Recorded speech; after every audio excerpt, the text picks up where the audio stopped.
Alright guys, so I'm doing a review of these Harvest Snaps. These are black bean, and as you can see, it's mango chili lime. They're on sale, and they're Calbee and gluten-free.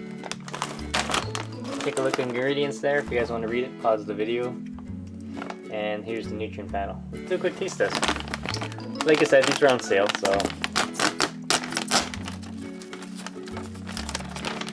I tried their pea pod ones. It was pretty good. So I never tried the black bean ones. That's what they look like.